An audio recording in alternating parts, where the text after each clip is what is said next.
नमस्कार. 8:30च्या बातमीपत्रात मी कल्पना साठे आपलं स्वागत करते. सुरुवातीला एक नजर ठळक बातम्यांवर.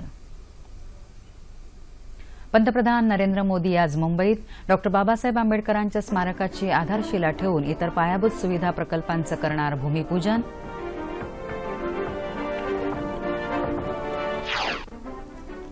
लोकनायक जयप्रकाश नारायण यांच्या 113व्या जयंतीनिमित्त देशभरात अनेक कार्यक्रम.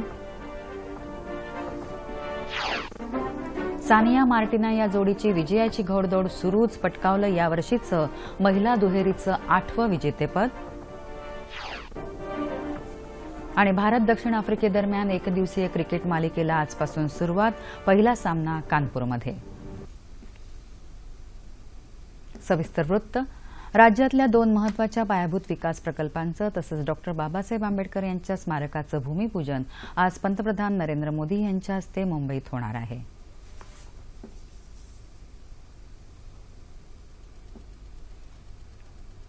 देशातील सर्वात मोठ्या जवाहरलाल नेहरू बंदराच्या 4थ्या कंटेनर टर्मिनलचं भूमिपूजन पंतप्रधान नरेंद्र मोदी करणार आहेत.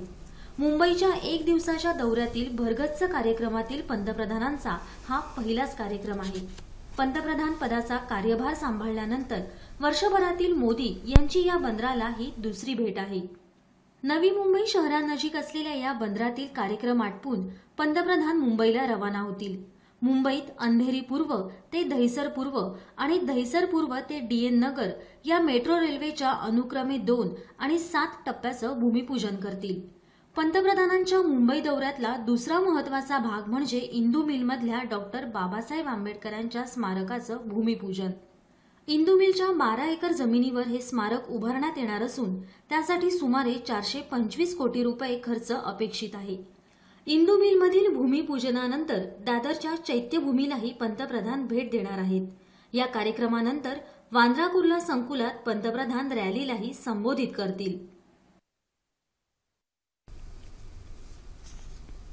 जॉर्डन, पॅलेस्टाईन आणि इस्रायल या देशांच्या दौऱ्यावर असलेले राष्ट्रपती प्रणव मुखर्जी काल पहिल्या टप्प्यामध्ये जॉर्डनची राजधानी ओमानमध्ये दाखल झाले. ओमानमध्ये राष्ट्रपतींचं पारंपरिक पद्धतीनं स्वागत करण्यात आलं. गेल्या 60 वर्षात या 3 पश्चिम आशियाई देशांचा दौरा करणारे ते पहिले भारतीय राष्ट्रपती आहेत. राष्ट्रपतींनी ओमानमध्ये जॉर्डनचे सुलतान शाह अब्दुल्ला यांची भेट घेतली. या दोन्ही नेत्यांनी द्विपक्षीय, प्रादेशिक आणि आंतरराष्ट्रीय मुद्द्यांवर चर्चा केली. संयुक्त राष्ट्रांच्या सुरक्षा परिषदेमध्ये स्थायी सदस्यत्वासाठी जॉर्डननं भारताला पाठिंबा दर्शवला आहे. ओमानमध्ये आज राष्ट्रपती महात्मा गांधी मार्गाचं उद्घाटन करणार आहेत. तसंच जॉर्डनचे पंतप्रधान डॉ. अब्दुल्ला अन्सूर यांच्याशी राष्ट्रपती चर्चा करणार आहेत.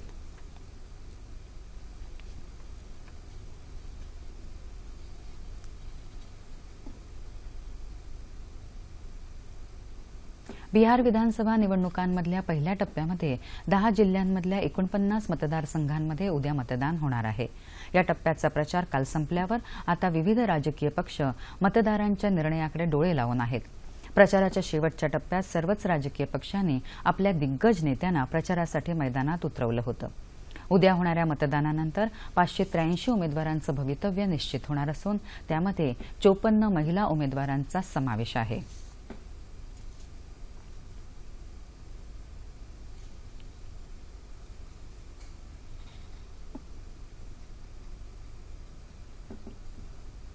नागपूर इथं काल अखिल भारतीय राष्ट्रीय शैक्षिक महासंघाच्या त्रैवार्षिक 6व्या राष्ट्रीय अधिवेशनात शिक्षाभूषण पुरस्कार वितरित करण्यात आले. केंद्रीय भूपृष्ठ वाहतूक मंत्री नितीन गडकरी यावेळी प्रमुख पाहुणे म्हणून उपस्थित होते. भारताचा इतिहास, हजारो वर्षांची संस्कृती आणि आपल्याला पूर्वजांकडून मिळालेले नैतिक मूल्याधिष्ठित विचार हे आजही मोलाचे आहेत. भारतीय संस्कृती मूल्यांवर आधारित शिक्षणानं राष्ट्राचं पुनर्निर्माण करणं शक्य आहे असं गडकरी यावेळी म्हणाले. शिक्षण क्षेत्रातल्या उल्लेखनीय कार्याबद्दल प्रभाकर गावडे, प्राध्यापक डॉ. जी.एस. मुंडबट्टीताया आणि इंदुमती काटदरे यांना यावेळी पुरस्कारानं गौरवण्यात आलं.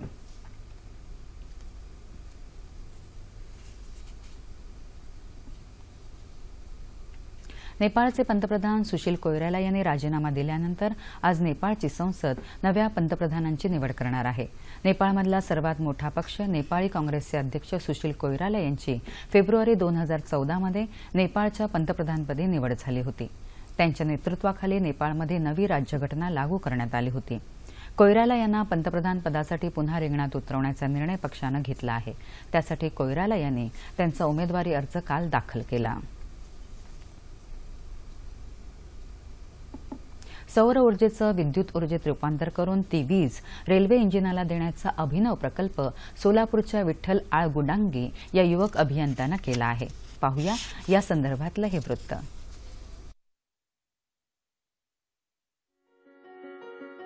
सोलापूर इथं राहणाऱ्या विठ्ठलनं नुकतंच अभियांत्रिकी शिक्षण पूर्ण केलंय।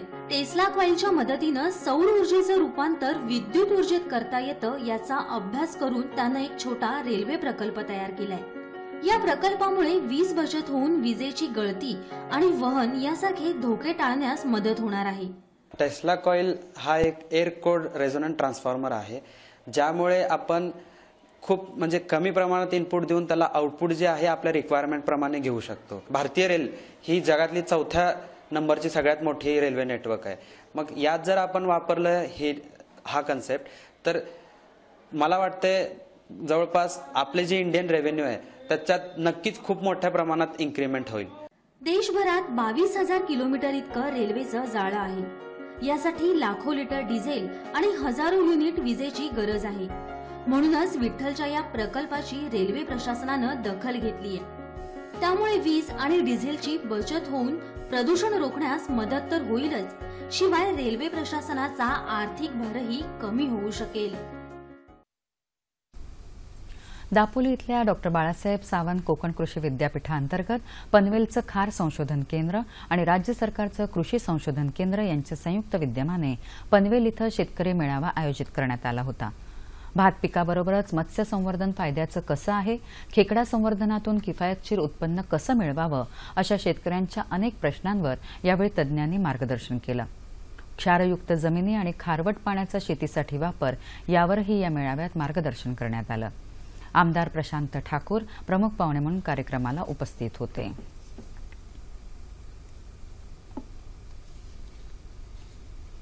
देशाच्या स्वातंत्र्य संग्रामात महत्त्वाचं योगदान देणारे लोकनायक भारतरत्न जयप्रकाश नारायण यांची आज 113वी जयंती। या निमित्तानं आज दिल्लीमध्ये भारतीय जनता पक्षाच्या वतीनं एका कार्यक्रमाचं आयोजन करण्यात येणार आहे। दिल्लीतल्या विज्ञान भवनात लोकतंत्र प्रहरी अभिनंदन हा कार्यक्रम होणार असून त्यामध्ये देशातल्या आणीबाणीच्या विरोधात आवाज उठवून लोकशाहीचं रक्षण करणाऱ्या व्यक्तींचा सत्कार केला जाणार आहे, अशी माहिती भाजपाचे ज्येष्ठ नेते आणि केंद्रीय मंत्री व्यंकय्या नायडू यांनी दिली। पंतप्रधान नरेंद्र मोदी हे देखील या कार्यक्रमाला उपस्थित राहणार आहेत। सतत दुष्काळाशी सामना करत असलेल्या उस्मानाबाद जिल्ह्यानं पारंपरिक शेती न करता आधुनिक शेती करून जगभरात आपली एक नवीन ओळख निर्माण केली आहे। आता जरबेराच्या लाल आणि पिवळ्या रंगांच्या फुलांना उस्मानाबाद जिल्ह्यातल्या 2 गावांच्या नावानं जगभरात ओळखलं जाणार आहे। पोर्तुगालमध्ये सर्वाधिक प्रमाणात होणाऱ्या जरबेरा फुलामुळे अधिक उत्पन्न मिळवता येईल या विश्वासानं उस्मानाबाद जिल्ह्यातल्या शेतकऱ्यांनी जिल्हा प्रशासनाच्या मदतीनं गट तयार करून जरबेराची शेती करण्याचा निर्णय घेतला। त्यानंतर जिल्ह्यात पॉली हाऊसच्या शेतीला सुरुवात झाली। उस्मानाबाद आणि पोर्तुगालमधलं हवामान जवळपास सारखंच असलं तरी उस्मानाबादमध्ये या फुलांचं 1.5 पट उत्पादन होत असल्याचं दिसून येत आहे। सर्वसाधारणपणे 1 चौरस मीटर क्षेत्रावर जगभरातल्या प्रगत देशांमध्ये केवळ 100 ते 110 फुलांचं उत्पादन होतं, मात्र उस्मानाबादमध्ये तेवढ्याच क्षेत्रात तब्बल 280 फुलांचं उत्पादन होतं। जिल्ह्यातल्या पाडोळे आणि उपळा या गावात 600हून अधिक पॉली हाऊस उभारून अवघ्या 10 गुंठ्यात कमी पाण्यातही 4.5 लाखांचं उत्पन्न इथले शेतकरी घेतात। त्यामुळे आता जरबेराच्या फुलांपैकी लाल आणि पिवळ्या रंगाच्या फुलांना जागतिक बाजारपेठेत पाडोळी आणि उपळा या गावांच्या नावांनी ओळखलं जाणार आहे। उस्मानाबाद तालुक्यातल्या पाडोळी इथं आज या फुलांचा नामकरण सोहळा झाला। या पॉली हाऊस बघत असताना किंवा करत असताना काही फुलं इथं लावली गेली, त्यामुळे तिथले जे त्यांचे ब्रीडर आहेत, याल्कोनी जी पोर्तुगालचे ब्रीडर आहेत, त्यांना वाटलं असं की ही अशी एवढा डायमीटर भेटणारी फुलं आपल्याकडे कुठंच नाहीत, तर त्यांना वाटलं की ह्या व्हरायटीला एक आपलं नाव दिलं पाहिजे, म्हणून ह्या जिल्ह्यामध्ये उपळा आणि पाडोळी या 2 गावचं त्यांनी निवड केली आणि 2 गावच्या फुलाला 2 गावचं नाव दिलं। बँकाही आता या गावात जाऊन शेतकऱ्यांना कर्ज देऊ लागल्या आहेत। तसंच आपण शेतकरी असल्याचा अभिमान वाटत असल्याची भावना इथले शेतकरी व्यक्त करत आहेत। आज आम्हाला पहिलं शेतकरी म्हणून कुठं कॉलेजमध्ये असं केलं शेतकऱ्याचा मुलगा म्हणायची लाज वाटत होती, पण आज हमें गर्व है, हम किसान है। या शेतकऱ्यांचं अनुकरण करून इतर जिल्ह्यातल्या शेतकऱ्यांनीही पारंपरिक शेती न करता आधुनिक तसंच संरक्षणात्मक शेती केली तर दुष्काळग्रस्त भागातल्या शेतकऱ्यांना नक्कीच दिलासा मिळू शकेल। मराठवाड्यासह महाराष्ट्रातल्या 14 शेतकरी आत्महत्याग्रस्त जिल्ह्यातल्या शेतकऱ्यांना पुन्हा उभं करण्यासाठी त्यांना 10 वर्षांचं विशेष पॅकेज द्यावं अशी मागणी भाजपाचे प्रदेश उपाध्यक्ष भास्करराव पाटील खदगावकर यांनी केली आहे। काल ते नांदेड इथं पत्रकारांशी बोलत होते। शेतकऱ्यांना 100% कर्जमाफी, 100% वीज बिल माफी, जोडधंद्यासाठी 50% अनुदान तसंच तुषार आणि ठिबक सिंचन योजनांवर 90% अनुदान दिलं तरच शेतकरी खऱ्या अर्थानं पुन्हा उभा राहील असंही खदगावकर यांनी म्हटलं आहे। डॉक्टर बाबासाहेब आंबेडकर यांच्या विचारांचा प्रसार करण्याकरता आंबेडकरी चळवळीतल्या पश्चिम महाराष्ट्रातले कलावंत एकाच व्यासपीठावर येत असल्याची माहिती रिपब्लिकन पार्टी ऑफ इंडियाचे पश्चिम महाराष्ट्राचे अध्यक्ष प्राध्यापक शहाजी कांबळे यांनी काल कोल्हापुरात दिली। या चळवळीतल्या कलावंतांची बैठक काल कोल्हापुरात झाली, त्यानंतर ते पत्रकारांशी बोलत होते। बाबासाहेबांच्या 125व्या जयंती उत्सव काळात प्रबोधनपर कार्यक्रम करण्यात येणार असून त्यांचं अप्रकाशित साहित्यही प्रकाशित करण्यात येणार असल्याचं कांबळे म्हणाले। नौदल सप्ताहानिमित्तानं काल मुंबईत कमला नेहरू पार्क इथं नौदल बँड पथकानं आपल्या सुरेल संगीताची सलामी दिली। 40 जणांच्या कलापथकानं एका तालावर सुरावटी वाजवल्या।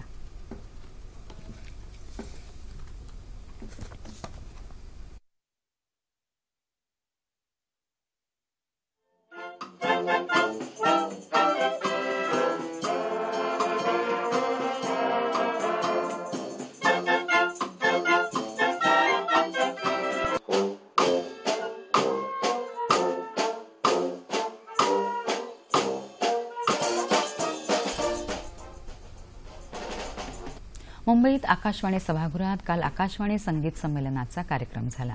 ज्येष्ठ सतारवादक पंडित कार्तिक कुमार प्रमुख पाहुणे म्हणून कार्यक्रमाला उपस्थित होते। आकाशवाणी हे आपल्यासाठी मंदिर असल्याचं त्यांनी सांगितलं। कर्नाटक संगीतात विदुषी जे योगवंदना यांच्या वीणावादनाचा तसंच हिंदुस्थानी संगीतात पंडित एम व्यंकटेश कुमार यांच्या गायनाचा कार्यक्रम यावेळी झाला।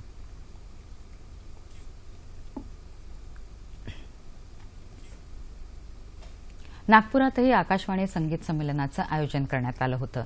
बनारस घराण्याचे विकास बाबू आणि त्यांच्या सहकाऱ्यांचं सनई वादन, राजकुमार नायकम यांचं तबला वादन, ग्वाल्हेर घराण्याचे पंडित विद्याधर व्यास यांचं शास्त्रीय गायन यावेळी झालं।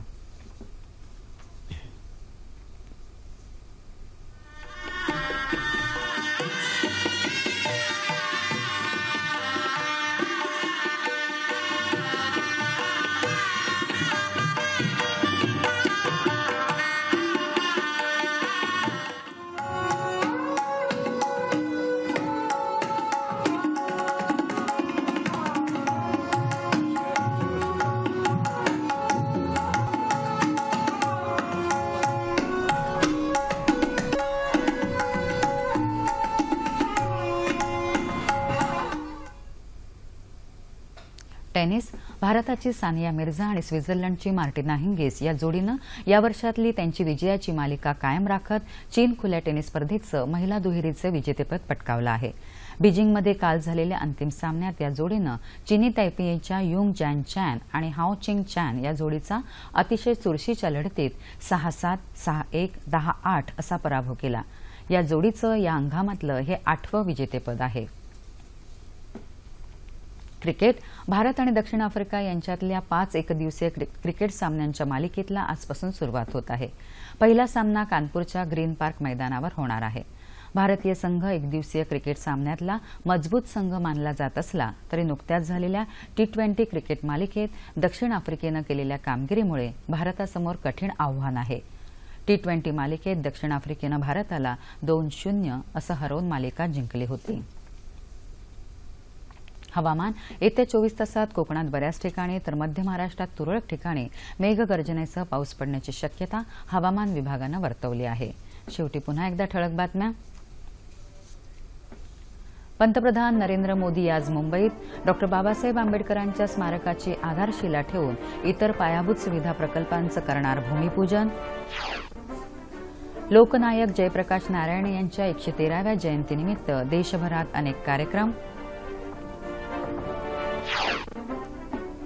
सानिया मार्टिना या जोडीची विजयाची घोडदौड सुरूच, पटकावलं यावर्षीचं महिला दुहेरीचं 8वं विजेतेपद. आणि भारत दक्षिण आफ्रिकेदरम्यान एकदिवसीय क्रिकेट मालिकेला आजपासून सुरुवात. पहिला सामना कानपूरमध्ये. याबरोबरच हे बातमीपत्र संपलं. पुन्हा भेटूया दुपारी 2:30 वाजता सह्याद्री वाहिनीवर. नमस्कार.